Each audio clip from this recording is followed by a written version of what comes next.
Hello, I'd like to share some information with you today in regards to what can assist you possibly if you're having a shorter temper. This information is coming from verywellmind.com. It was written by Elizabeth Plumtree, medically reviewed by David Sussman. So, anger is an emotion that nearly everyone will experience at some point in time in their life. Anger is a necessary emotion because it acts as a form of a protection when there's a possible threat. However, if you find yourself developing telltale signs of rage frequently, you may have a shorter temper.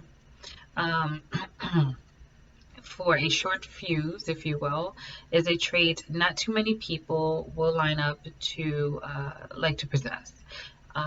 Beyond causing those around you a perpetual walking on eggshell, to avoid initiating your temper, being quick to anger can negatively affect your physical and mental well-being. So, not sure if your emotions qualify as having a short temper? This information from Very Well Mind can assist you in providing health and coping strategies as well as some traits. So, signs of a short temper. Excuse me.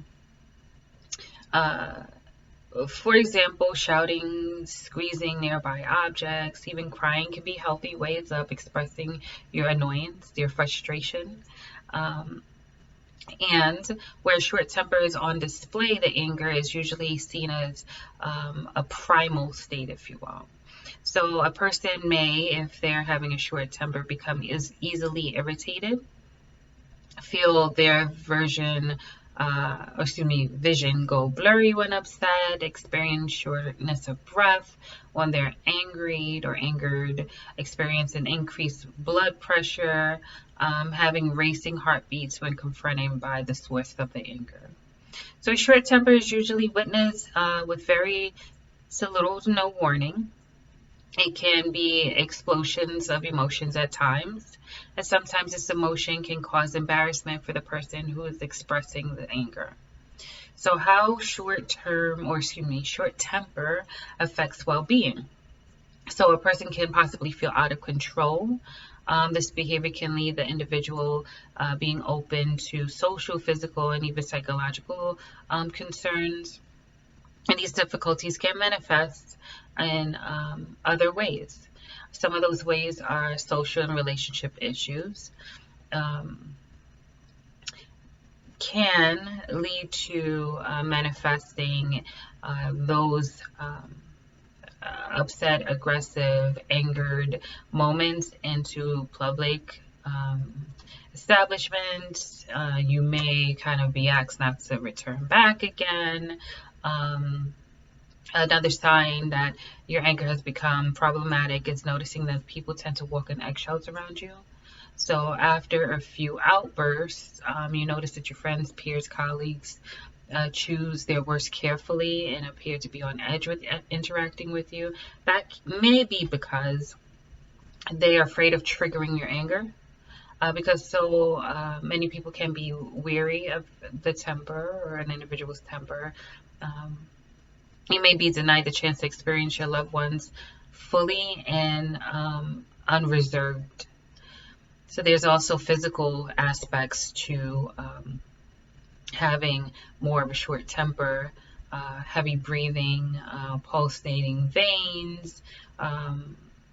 Also, excuse me, your expression of anger may lead to a wide range of physical health issues, heightened blood pressure, for example, poor health choices, if you will.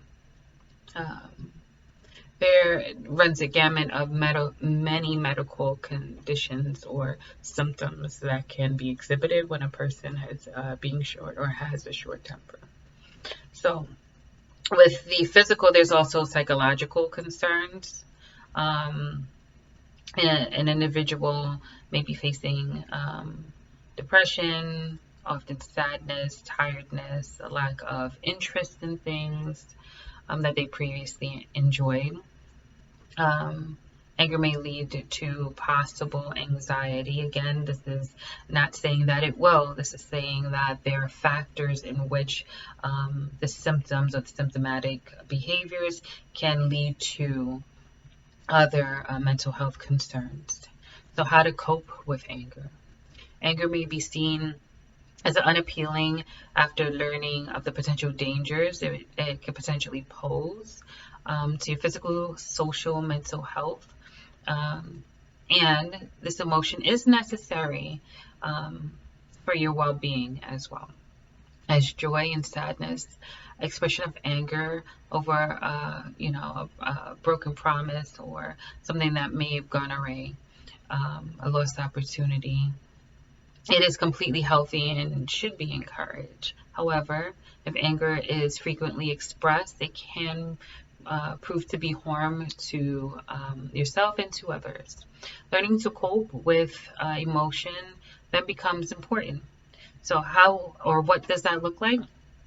Trying positive exercises when you're feeling the signs that you're building up the anger, rage, trying to focus on positive practices like deep breathing to calm you down or to help ground you.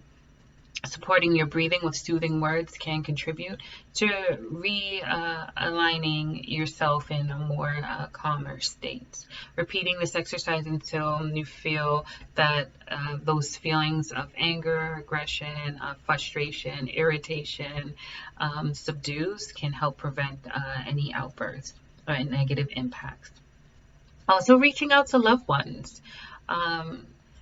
Just as you would open up with a loved one in pain of a heartbreak or joy, it goes the same way. Your friends and family can act as a support group, assisting and grounding you until you kind of go through the thick of the cause of your irritation or anger. Also, a mood journal. I speak about journaling pretty often. A way to assist in coping with anger is in recognizing how frequently you embrace it, is keeping a journal to track your emotions. Note, though, that triggers that push you to those outbursts, if you will, as well as the thoughts that run through your mind when it happens, to understand your feelings better can be of assistance. Also, speaking, seeing, meeting with a mental health provider, a therapist. If you feel like your emotions are too strong, too volatile to contain, seeking self-help, seeking professional guidance is also a way to welcome things getting under control. So a licensed mental health professional can assist you in recognizing and controlling those negative thoughts that may spur when you're feeling angered. So under, regular normal circumstances, anger is normal and a healthy emotion. And though, when this emotion is a predominant feature in your life, and if it's leading people to act carefully around you to prevent outbursts, that can be a concern.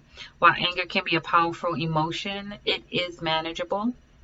Using breathing techniques, seeking support from your loved ones, seeking assistance, support from a mental health provider can be of assistance. Remember, the goal is not to eliminate anger completely from your life.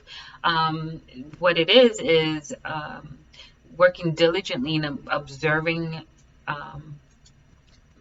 management practices that can assist you in regulating your emotions. So I hope this information was of assistance for you today, and enjoy the remainder of your day.